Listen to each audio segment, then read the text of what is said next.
everyone. Again, we are back. As Kenny would say, with a bang. We are back with a bang. For the August episode of OT Lived and Practice podcast. Yeah. My friend is here and our first in-person episode. Yes, we finally got to do that in person. Just to reintroduce ourselves again. I'm Kenny and this is Femi. Yeah. And I believe we've been through a few episodes of this right now. Yeah. And since I think the inception, six episodes. Yeah, or more. 7. Since inception, we've been very what's it called? It has been well received. Thank you to our viewers. Thank you to those who comment, like, and share, and subscribe. We truly, truly appreciate you, and thank you for your patience. We're really grateful that you're in our corner, and then we're back again. It's been like almost a month or two now that we've had an episode, but this is an August edition, and it's a special one because we're having in person. And we are going to be having some few guests. Yes. Exactly. Yeah. And we want to keep that till they come. And there are faces some of you might probably know or not, but we'll be introducing them in due course. I know you'll be guessing where we are right now. We're somewhere on the map. Yeah, a dot on the map.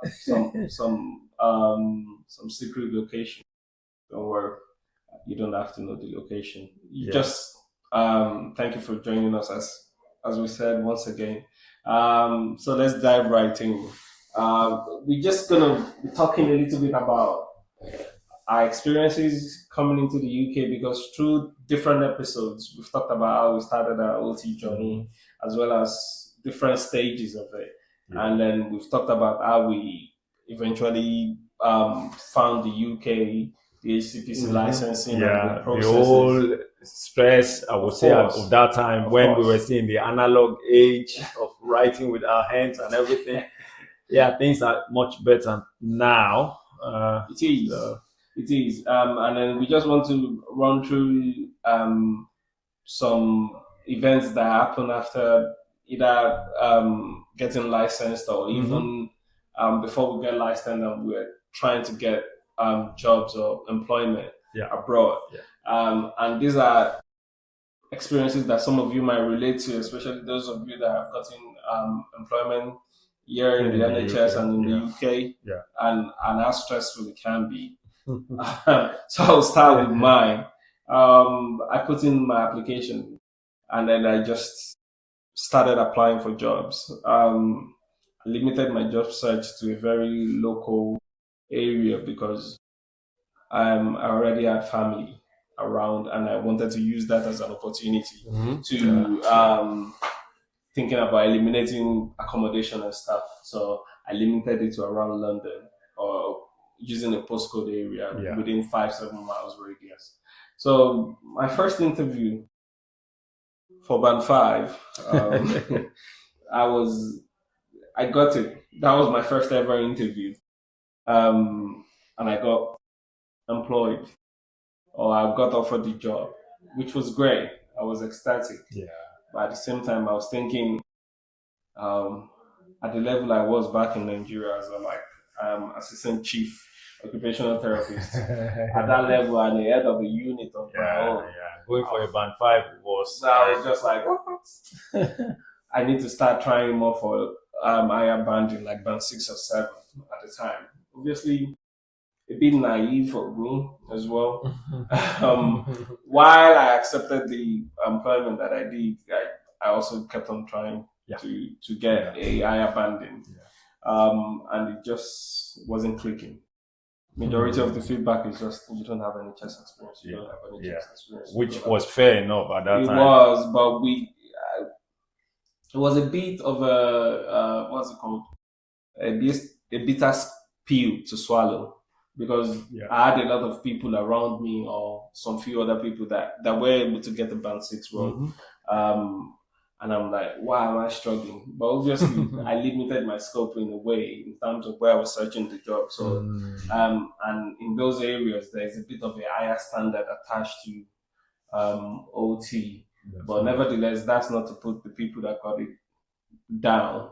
It was just the fact that I couldn't get it, and it was quite frustrating. But I think at the end of the day, looking back now, it was a blessing in disguise. Of course, of course, It of was. course. Well, in my case, the very first job application was because I focused my search into rural health because of the nature of my plan. Moving down here with family, I was looking for somewhere to start small and maybe later expand. But my first experience was not a very sweet one, I would say, because I was not offered the job. Well, I felt discouraged at first, but I later summoned that courage again. I said, okay, I've been in the OT business for a while. I've even interviewed people myself privately, and I know how it feels. I know what you know we look for in employees. But having not practiced in the UK, it was really a little challenging at first to understand the scope of interview. But that very first experience gave me a lot of insight into what more to focus on, which helped on consequent interview. And after that, I think I did three more interview, which I got all of the three. I even did one in London, which I eventually did not go for. Yeah. So that was how it was. The first one wasn't so great, but then the consequent one, great. And I, I had to accept two offers at once at some point, which some delays in Nigeria back then. I couldn't pick up the first one. Then I went for the second. I mean, that's absolutely with the mindset that we have. It's just like until you're sure, don't let go of what is there. So you don't want to let go of the potentials because you have one at hand. Which was, but also I got that band five job for sure at that time. And the processing, like we obviously know that you get a conditional offer letter, That's right. and then you have to go through the processes of checks and all of that. But all of that was done. But what was left was my HCPC licensing, and that didn't come in for a while, and that was just human factors. People not responding to references and all of that, and I have to physically chase people. But anyways, and this is all ongoing for me during like peak of COVID. COVID, yes. Yeah, it was peak of COVID.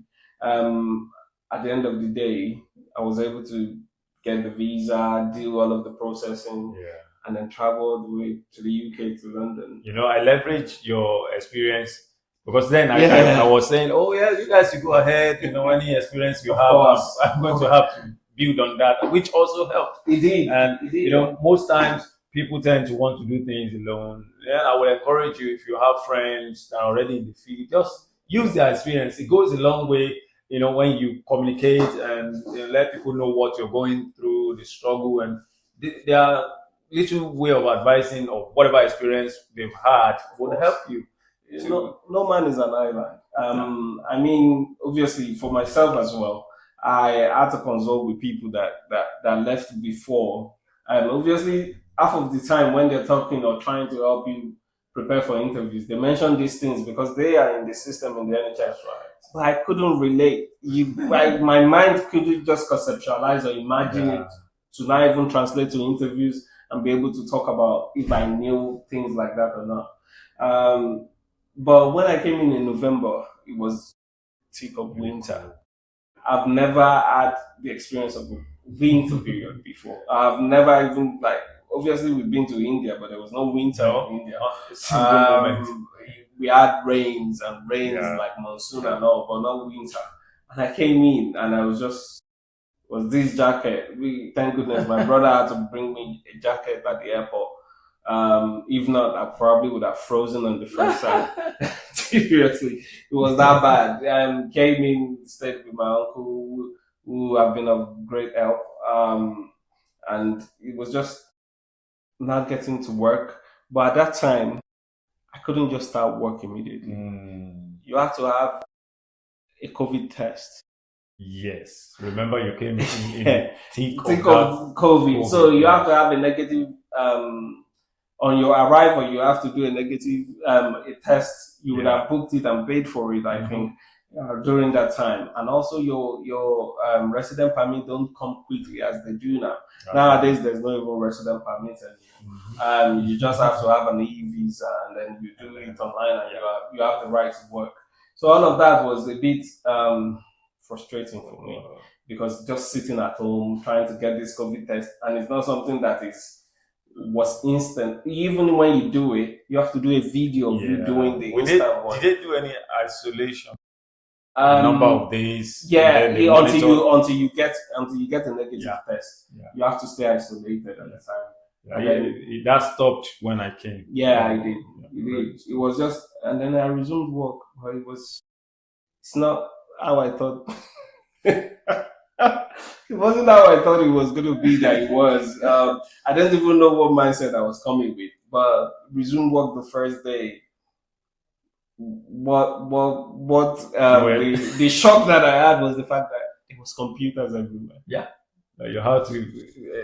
There were computers everywhere. I'm like, why do we have computers? Where I was coming from, case notes. It was files everywhere. And I'm like, okay. And then you have to do inductions and all of this stuff. And I went into, thank goodness I had great team members and colleagues. It was quite very multicultural, multi-diverse. Yeah. And that got me so settled so quickly, because I felt a little bit more relaxed. They had the understanding. I was the first international recruit in the therapy department of my hospital. Obviously, they were recruiting for nurses and all from different parts of the world. But for therapies, I was the first. Wow. With OTBT.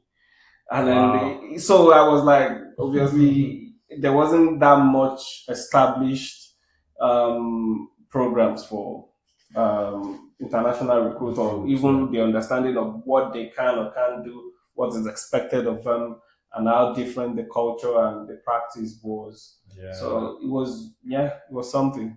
And how about yours? I remember yours. In my case was I had a little bit of delay in Nigeria, and it was about TB test and what they found. The story is really quite long. Today that's going to be another episode entirely. But eventually, I got my TB test, everything done.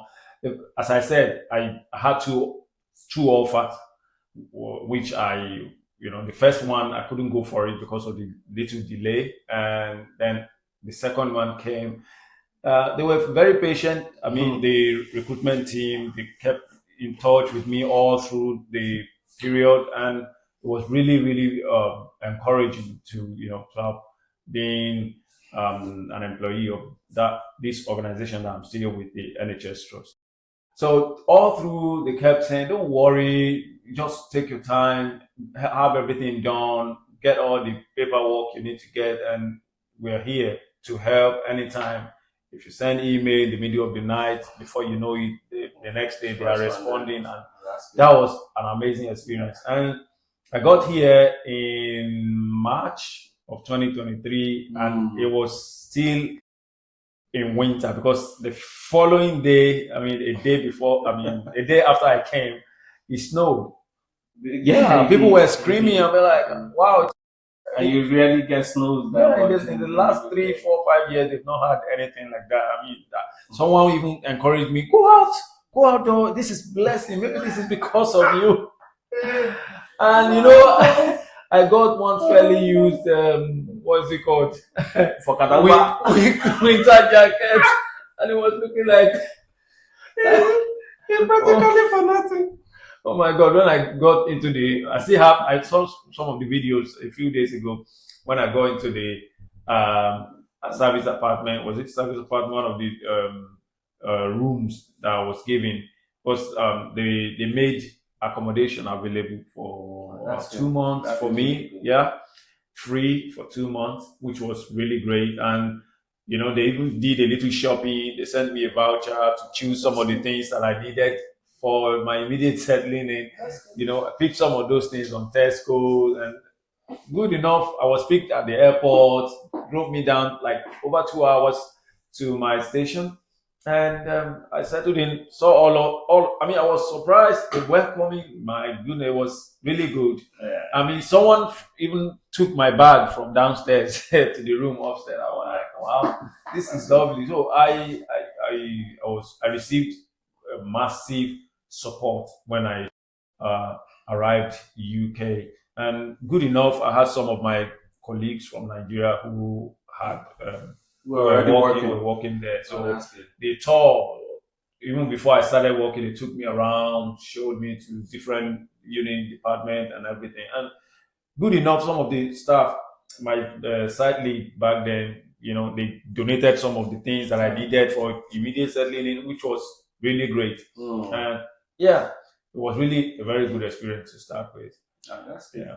I mean, obviously, settling in on the role, doing the job was you have to put your head down, try and unlearn majority, if not all you knew, and then relearn things. That's right. And that's something that obviously you just have to be humble. When you are humble and you have humility, those things shouldn't be that difficult for you. And that's something that I think some struggled with. But apart from that, it was just the fact that the culture shock, the weather shock, That's right. acclimatizing to the weather Yeah. was really difficult. It was difficult, like because I was putting on jackets to sleep. Oh yes, Winter that I mean it was with a duvet. really very it was, difficult. It was for that me. bad. Very It was. difficult. I went obviously something around the fact that okay, when we came in as well, you're wearing uniform. That threw me back a little bit. I'm like, I can't remember the last time I wore uniform to a role, but doesn't matter. But I had to be wearing two trousers. That's how bad it was. Yeah, Like I did it at some point. yeah, you'll have either a jogger bottoms or a jean under your uniform to just keep it warm a little bit. The good part of my own experience was that the accommodation I was living in then was just like 2 minutes walk to the department, so I could just dash in quickly from home in the morning, and that comes really in, and it was. But it was just thinking about it now. A lot of we just don't know it at the time that things happen until it's gone.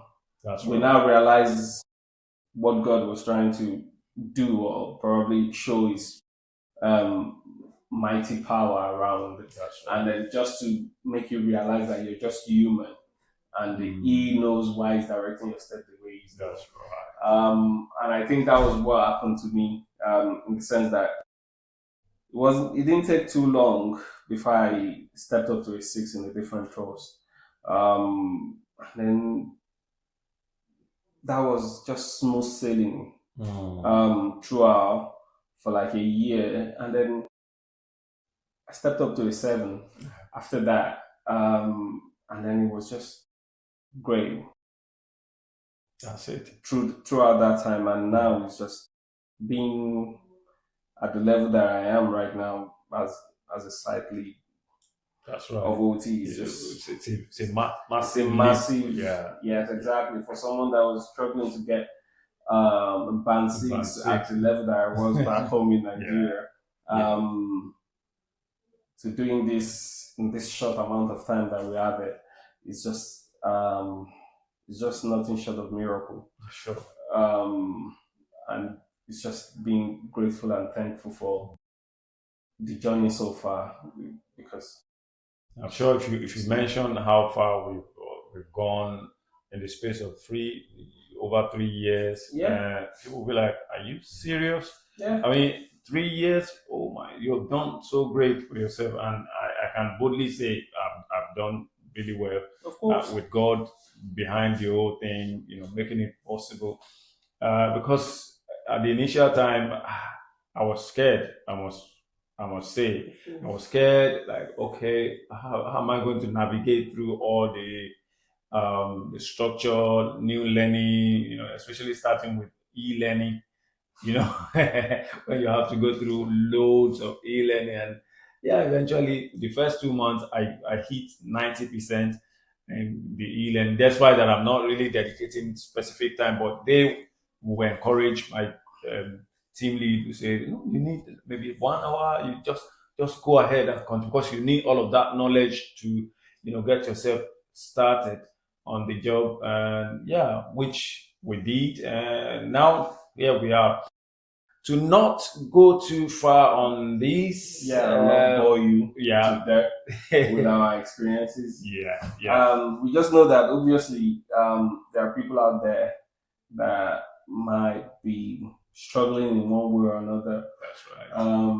There are people out there that just don't see what is ahead of them, or they can't just find a way to get out of whatever it is they feel like they're stuck in. It's just to show that we've all experienced it. That's And right. we've been there, and we're always ready to help if anyone wishes to reach out. And also just use our own experience that we've put out there now as a form of motivation. That's right. Just to keep going, keep carrying on. It might just not look as though it's looking up right now, but there is always light at the end of the tunnel. Yeah.